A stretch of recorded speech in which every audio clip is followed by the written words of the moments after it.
देखो इसमें दिया है कि मारिया ने किसी व्यापार में 8,000 रुपये का निवेश किया, ठीक है। उसे 5% वार्षिक दर से चक्रवृद्धि ब्याज का भुगतान किया जाएगा। यदि ब्याज का वार्षिक रूप से संयोजन होता है तो पहले हमें ये निकालना है कि 2 वर्ष के अंत में उसके नाम से जमा की गई राशि ज्ञात कीजिए। मतलब 2 वर्ष के अंत में वो कितने रुपए जमा करेगी वो हमें निकालना है। इसका मतलब यहाँ पे भी हमें कुल राशि या ए का मान निकालना है। पहली चीज़ ये दी है और दूसरी चीज़ ये दी है कि तीसरे वर्ष का ब्याज ज्ञात कीजिए। तो तीसरे वर्ष का ब्याज हम कैसे निकाल सकते हैं? देखो सबसे पहले तो हम 2 वर्ष के लिए चक्रवृद्धि ब्याज निकालेंगे, उसके बाद हम 3 वर्ष के लिए चक्रवृद्धि ब्याज निकालेंगे और उनका अंतर करेंगे तो हमें बड़ी आसानी से मिल जाएगा। तो जो जो चीज़ें यहाँ पे दी हैं सबसे पहले वो चीज़ें हम लिख देते हैं। देखो पहली चीज़ तो हमें यहाँ पे पी दिया है, मतलब मूलधन दिया है 8,000 रुपये है, ठीक है। उसके बाद रेट ऑफ इंटरेस्ट दिया है 5%। और हमें पहले पार्ट यहाँ पे मैं लिख देता हूँ, पहला पार्ट है ये, ठीक है। और टाइम दिया है, देखो 2 वर्ष का अंत का मतलब 2 वर्ष के लिए हमें निकालना है, तो यहाँ पे एन हो जाएगा 2 साल, ठीक है। अब देखो ए मतलब कुल राशि हमें निकालना है तो ए बराबर होता है पी इंटू 1+r/100, ठीक है। और इसकी वैल्यू यहाँ पे हो जाएगी एन। अब ए का मान हमें निकालना है तो पी है हमारे पास 8,000 और यहाँ पे हो जाएगा 1+r का मान है 5 बटे में यहाँ पे हो जाएगा 100 और एन का मान 2 दिया है तो यहाँ पे हो जाएगा 2, ठीक है। अब इसको हल करेंगे तो 5 से इसको काट सकते हैं, यहाँ पे कितना हो जाएगा 20 हो जाएगा, मतलब 1/20 ये हो रहा है। तो ए का मान निकालना है तो 8,000 तो ये पहले से ही है। अब देखो यहाँ पे हो जाएगा 1+1/20, इसकी घात यहाँ पे हो जाएगा 2। अब 20 का गुणा यहाँ करेंगे तो इसके साथ में मतलब 20 से कम 20+1 मतलब ये हो जाएगा 21, तो ये हो जाएगा यहाँ पे 8,000 और यहाँ पे 21/20 में लिख सकता हूँ। इसकी घात 2 है तो यहाँ पे लिखेंगे 2। तो ए का मान हम निकालेंगे तो ये हो जाएगा हमारे पास 8,000 गुणा 21/20 गुणा 21/20, ठीक है। अब इसको हल करेंगे तो देखो एक जीरो से ये जीरो कैंसिल, एक जीरो से ये जीरो कैंसिल, फिर इसको 2 से काटेंगे, 2 की कम 2 और यहाँ पे हो जाएगा 40, फिर यहाँ पे 2 से काटेंगे तो 2 की कम 2, यहाँ पे हो जाएगा 20। तो ए का मान हम निकालेंगे, यहाँ पे हो जाएगा 20 गुणा 21 गुणा 21। तो इनको तो आप खुद ही गुणा कर सकते हैं, मैं यहाँ पे डायरेक्ट लिख रहा हूँ, ठीक है। तो ये हो जाएगा हमारे पास 8,820 के बराबर।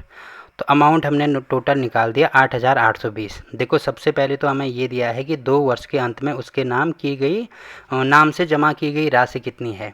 तो ये है हमारे पास कितना है 8,820 रुपये। पहली चीज़ ये निकालनी थी तो ये हमने निकाल दी। बाकी अपने आंसर को चेक भी करना है तो पहले हम आंसर को चेक कर देते हैं। देखो कितना है 8,820 रुपये है ना, ठीक है।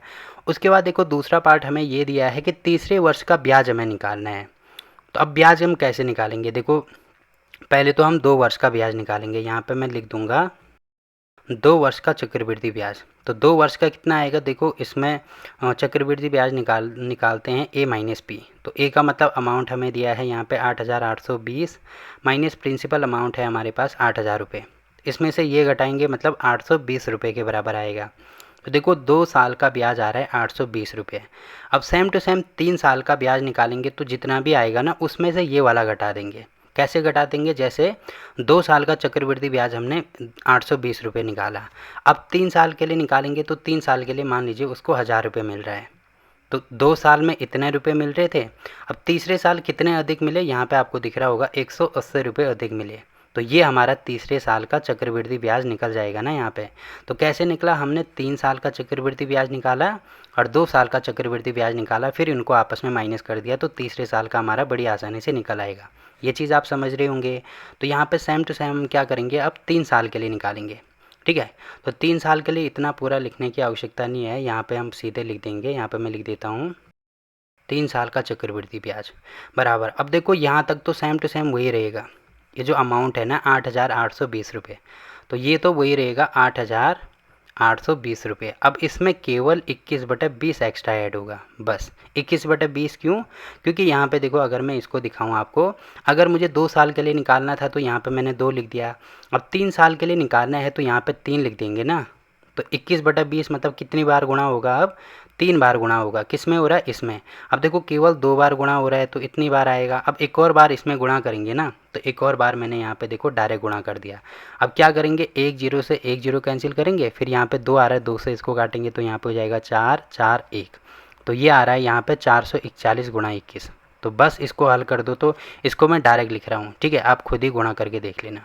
तो ये आ रहा है हमारे पास 9,261 के बराबर। अब देखो यहाँ पे अभी ये चक्रवृद्धि ब्याज नहीं आएगा, बल्कि यहाँ पे ये ए आएगा, क्योंकि अभी पहले यहाँ पे ये चीज़ अमाउंट निकाल रहे हैं ना। तो 3 साल का अमाउंट लिखो, या यहाँ पे 3 साल की धन राशि लिख देना, या कुल राशि लिख देना। ठीक है, यहाँ पे मैं लिख रहा हूँ 3 साल की धन राशि। तो ए का मान हमारा इतना निकल गया। अगर मुझे चक्रवृद्धि ब्याज निकालना है तो यहाँ पे लिखेंगे 3 साल का चक्रवृद्धि ब्याज।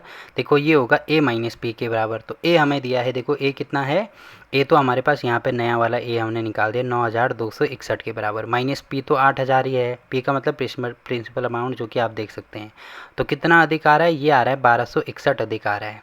ठीक है, तो ये हमने निकाल दिया 3 साल का चक्रवृद्धि ब्याज। अब देखो हमें निकालना क्या है, क्वेश्चन में हमें ये दिया है कि तीसरे वर्ष का ब्याज हमें निकालना है। देखो ये 3 साल का निकला, 3 साल का मतलब इसमें पहला साल भी जुड़ेगा, दूसरा साल भी जुड़ेगा, तीसरे साल भी जुड़ेगा, ये तीनों साल इसमें जुड़ जाएंगे, जबकि मुझे केवल 3 साल का निकालना है। तो स्टार्टिंग के 2 साल का तो मुझे पता है किसके बराबर है, देखो ये है हमारे पास 820 रुपये के बराबर ये, और पूरे 3 साल का भी हमें पता है किसके बराबर है, 1261 के बराबर है। तो अगर मुझे केवल तीसरे साल का निकालना है तो पूरे में से स्टार्टिंग के 2 साल का हम माइनस करेंगे तो तीसरे साल का बड़ी आसानी से निकल आएगा। तो यहाँ पे ये चीज़ लिखना भी होगा कि तीसरे साल का जो चक्रवृद्धि ब्याज होगा वो 3 साल का चक्रवृद्धि ब्याज 1261 आ रहा है, और स्टार्टिंग के 2 साल का आ रहा है 800, ये 920 नहीं होगा, 820 होगा। अब इनको घटाएंगे तो यहाँ पे आएगा हमारा 1, और यहाँ पे देखो 6 में से 2 घटाएंगे, यहाँ पे हो जाएगा 4, 12 में से 8 माइनस करेंगे, यहाँ पे हो जाएगा 4। तो 441 रुपये आएगा तीसरे साल के लिए। बाकी अपने आंसर को चेक भी करना है तो यहाँ पे कर सकते हैं, देखो 441 ही आ रहा है। ठीक है, तो यहाँ पे ये चीज़ लिखनी भी होगी, यहाँ पे लिखेंगे पहले 3, इसमें नहीं तो कन्फ्यूज होंगे आप, 3 साल का चक्रवृद्धि ब्याज। अब ये 3 साल का मतलब उसमें पहला साल, दूसरा साल, तीसरा साल, तीनों साल आ रहे हैं, जबकि ये तीसरे साल का है, केवल ये वाले साल का है। ठीक है, तो ये हमारा उत्तर हो जाएगा। तो देखो आपको दिख रहा होगा क्वेश्चन नंबर 7 भी यहाँ पे कंप्लीट हो गया।